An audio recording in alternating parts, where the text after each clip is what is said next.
Welcome to T nine news, welcome to morning news. నేను మీ విష్ణు. ఒక్కో నియోజకవర్గానికి 50 కోట్లు అని చెప్పేసి ఒక్కో నియోజకవర్గానికి రోడ్ల రిపేర్లకు ఎమ్మెల్యేల నుంచి ప్రపోజల్స్ తీసుకున్న ఆర్ఎండ్బి అని తీసుకున్నారంటే మొత్తానికి 10 ఏళ్లుగా రిపేర్లు చేయకపోవడంతో భారీగా ప్రతిపాదనలు. కొన్ని జిల్లాల్లో టెండర్లు పిలిచిన ఆఫీసర్లు బీఆర్ఎస్ ఎమ్మెల్యేల నియోజకవర్గాలకు ఫండ్స్ అని చెప్పేసి ఇక్కడ వార్త. బీఆర్ఎస్ నియోజకవర్గాలు అంటే సపరేట్గా ఉంటాయా? అందరూ ప్రజాప్రతినిధులే కదా. బీఆర్ఎస్ నియోజకవర్గాలు ఇక్కడ రాజకీయాలుగా పార్టీలు వేరు, కానీ ఎమ్మెల్యేలందరూ ప్రజాప్రతినిధులే. బీఆర్ఎస్ బీజేపీ అనేది పార్టీలు, లేదా కాంగ్రెస్ అనేది పార్టీలు. అధికార పక్షము లేకపోతే ప్రతిపక్షం అనేది సపరేటు ఆ తర్వాత. కానీ ఇక్కడ ఉన్న విధి విధానాలు ఎలా ఉంటాయి, ఇక్కడ చేసే పనులు ఎలా ఉంటాయి? సో ఆ విధంగానే చేయాలి పనులు. ఆ విధంగా చేయకపోతే పనులు ఎట్లయితాయి? మీకు పార్టీలు వేరు కావచ్చు, ఇక్కడ ఉన్న ప్రజాప్రతినిధులు. ఇక్కడ తెలంగాణ రాష్ట్ర ప్రజలు బీఆర్ఎస్కు సపరేట్ ప్రజలు, బీజేపీకి సపరేట్ ప్రజలు అనేది లేరు, లేకపోతే కాంగ్రెస్కు సపరేట్ ప్రజలు అనేది లేదు. ఇతర పార్టీలకు కూడా ఉంటారు కదా. అక్కడ ప్రజల ఏర్పాటు ఎక్కువగా, ప్రజలందరూ ఐకమత్యం ఒకటే, అందరు ఇండియన్సే, అందరు తెలంగాణ మనుషులే. ఆ విధంగానే ఉండాలి తప్ప వీళ్ళకి సపరేట్గా వాళ్ళకి. బీఆర్ఎస్ ఎమ్మెల్యేల నియోజకవర్గాలకు కూడా ఫండ్స్ మీరు అనే విధానం ఒక విధంగా ఎత్తి చూపించినట్టుగా. ఒక రకంగా గతంలో వచ్చేసి సీతక్కకు ఫండ్స్ ఇవ్వలేదు. ములుగు జిల్లా వర్షన్లా సీతక్కకు నియోజకవర్గానికి ఫండ్స్ ఇవ్వలేదు. ఇదే రఘునందన్ రావు సార్కి కూడా ఫండ్స్ ఇవ్వలేదు.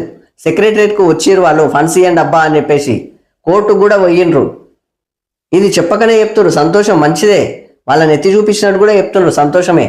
కానీ వాళ్ళు చేసినట్టు కూడా ఈడ కాంగ్రెస్ పార్టీ చేస్తే, కాంగ్రెస్ ప్రభుత్వం చేస్తే ఇక వాళ్లకు మీకు తేడా ఏమున్నట్టు? సో దీన్ని సపరేట్గా చూపించాల్సినంత పెద్ద అవసరం లేదు. ఎందుకంటే బీఆర్ఎస్ నియోజకవర్గాలలో కూడా కాంగ్రెస్ నేతలు ఉన్నారు. బీఆర్ఎస్ వాళ్లకు కూడా సీఎం రేవంత్ రెడ్డి గారే ఉంటారు. బీఆర్ఎస్ ఎమ్మెల్యేలకు కూడా సీఎం రేవంత్ రెడ్డి గారే ఉంటారు. అక్కడ ప్రజలకు రేవంత్ రెడ్డి సీఎం. సో అందరికీ ఒకటే ఉంటుంది. సో సపరేట్ చేయాల్సినంత అవసరం ఏం లేదు. రాష్ట్రంలో దెబ్బతిన్న రోడ్లకు రిపేర్లు చేయాలని ప్రభుత్వం నిర్ణయించింది. ఒక్కో నియోజకవర్గానికి 50 కోట్ల నిధులు కేటాయించాలని యోచిస్తున్నది.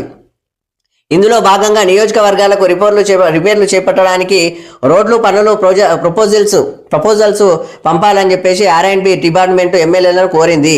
ఎమ్మెల్యేలు తమ నియోజకవర్గాల్లో రద్దీ ఎక్కువగా ఉండి పబ్లిక్ ఇబ్బందులు పడుతున్న రోడ్లను సంబంధించి ప్రపోజల్స్ పంపిన అధికారులు చెప్తున్నారు. మొత్తం 100 నియోజకవర్గాలకు నిధులు ఇవ్వాలని ప్రభుత్వం నిర్ణయించగా తొలి దశలో 50 నుంచి 60 నియోజకవర్గాలకు ఫండ్స్ కేటాయించనున్నట్లు తెలుస్తున్నది. ఆ నిధులు చాలవంటున్న ఎమ్మెల్యేలు గత బీఆర్ఎస్ 10 ఏళ్లలో పాలనలో రోడ్ల రిపేర్లకు నిధులు ఇవ్వలేదని, దీంతో రోడ్లు చాలా ఎక్కువ ధ్వంసమయ్యాయని ఆర్ఎండ్బికి ఎమ్మెల్యేలు తెలిపినట్టు సమాచారం.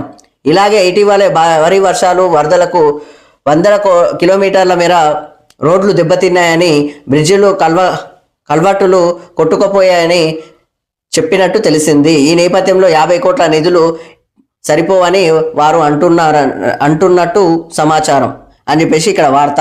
మొత్తానికైతే అన్ని నియోజకవర్గాలకు ఇవ్వండి, అన్ని రోడ్లు కూడా బాగు చేయండి.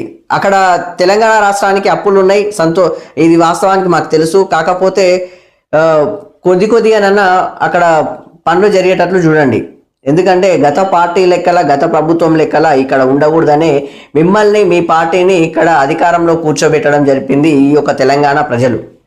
సో తెలంగాణ ప్రజలు మీ మీద మక్కువతో, మీ మీద నమ్మకంతో అక్కడ కూర్చోబెట్టినప్పుడు ఆ యొక్క నమ్మకాన్ని మీరు నిలబెట్టుకొని మరో 5 ఏళ్ళు, మరో 10 ఏళ్ళు మీరు ఉండే అవకాశాలు కూడా ఉంటాయి. కాబట్టి వాటి మీద ప్రత్యేక ఫోకస్ పెట్టి ఇట్లా సపరేట్గా చేసి వాళ్ళ నియోజకవర్గాలకు ఇవ్వకుండా మాత్రం ఉండొద్దు. ఎందుకంటే అందరూ తెలంగాణ ప్రజలే, అందరూ తెలంగాణ వాళ్ళే. తెలంగాణ రాష్ట్రానికి కంప్లీట్గా ప్రతి నియోజకవర్గానికి, ప్రతి గ్రామానికి ఇటు కేంద్రం నుంచి, ఇటు రాష్ట్రం నుంచి నిధులు కంపల్సరీగా రావాలి. దాని మీద ఫోకస్ పెట్టాలి, ఖచ్చితంగా అలాగే ఇవ్వాలని చెప్పేసి మేము ప్రభుత్వాలకు రిక్వెస్ట్ చేస్తున్నాం. సో దానికి సంబంధించిన వార్త.